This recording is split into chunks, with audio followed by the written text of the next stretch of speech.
I'm ready to quilt the first block of my Christmas quilt along with Shabby Fabrics. I'm not using the fabric in the kit. I've chosen to use all fossil fern fabrics because, one, I have them all, and two, I have them all because I love them. I'm not making the entire quilt. I'm making one of each block, and I'm going to quilt them as placemats.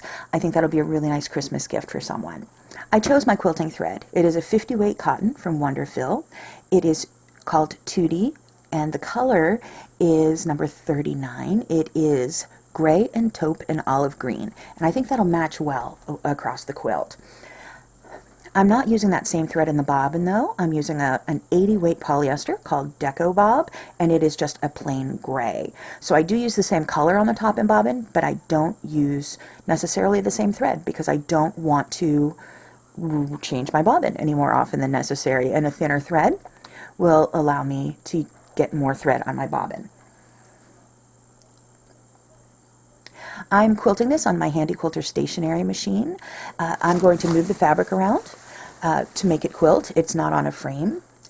I love this because it has tons of space and light, and it's just my friend.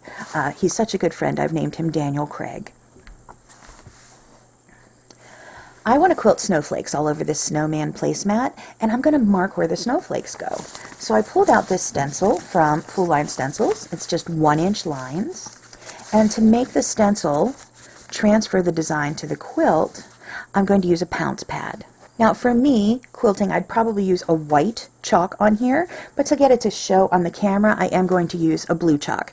There is powder in this box, and I'm going to wrap it a few times to get the powder flowing freely.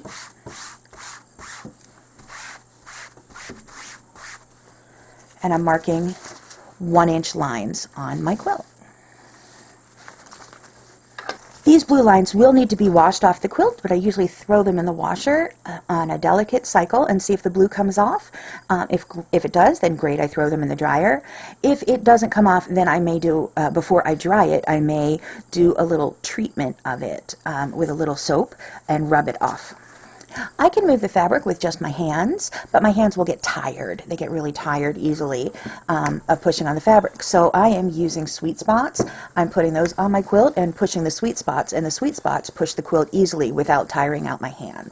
What I plan on quilting is a line, and then a snowflake, and a line, and a snowflake going down each of these lines.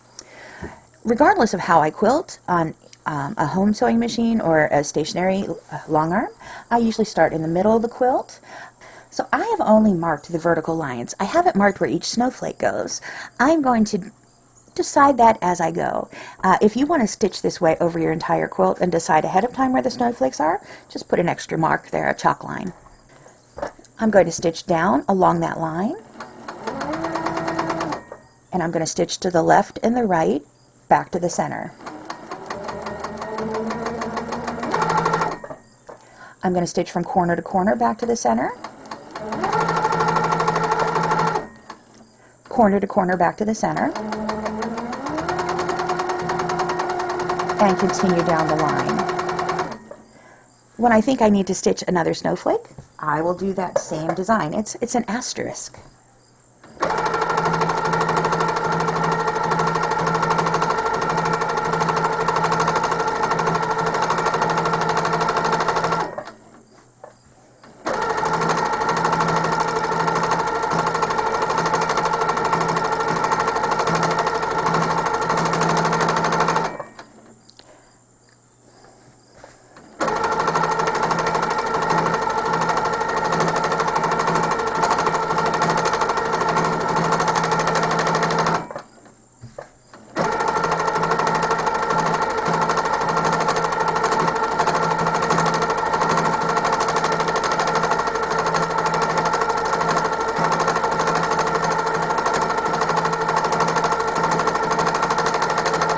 Let's be picky here. This star, this snowflake, is not perfect. You can see space between those lines here. This isn't perfect here. You can see space between it. If I wanted this to be perfect, I'd quilt it on an embroidery machine, or I would quilt it on a computerized long arm. I want it to look imperfect. Every snowflake's different anyway, right? So once I've done the center line, I'm going to go back, go one line to the right, start again, pull up that bobbin thread so that I don't have those tails underneath my quilt. And I'm going to stitch another line putting snowflakes, just not next to the snowflake it was already, that was to the left of it. So this looks like a good place for a snowflake.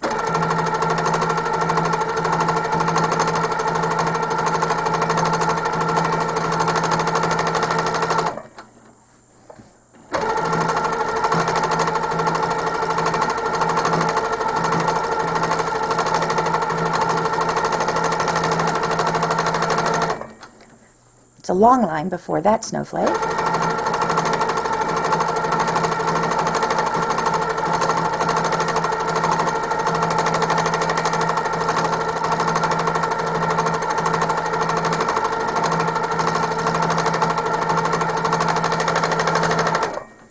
Then I'm in the bottom.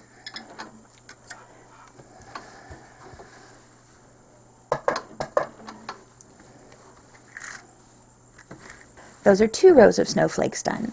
I'm going to continue to stitch that way across all of the lines going to the right. Here are my imperfect snowflakes on half of my quilt. I'm really happy with how that turned out. I had options when quilting this.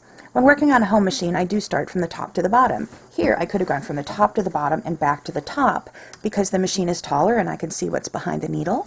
I could also switched it left to right this way. Quilt it on a stationary machine, however makes sense to you. There's plenty of room to play with. But on a home machine, you are really going to be limited to stitching it up and down. You're not going to be able to see what's behind your needle. And again, on a home machine, I would rotate this 180 degrees and stitch it from the middle going out again. On this machine though, I'm not limited by stitching into a machine and getting stuck here, so I can just continue stitching this out to the left.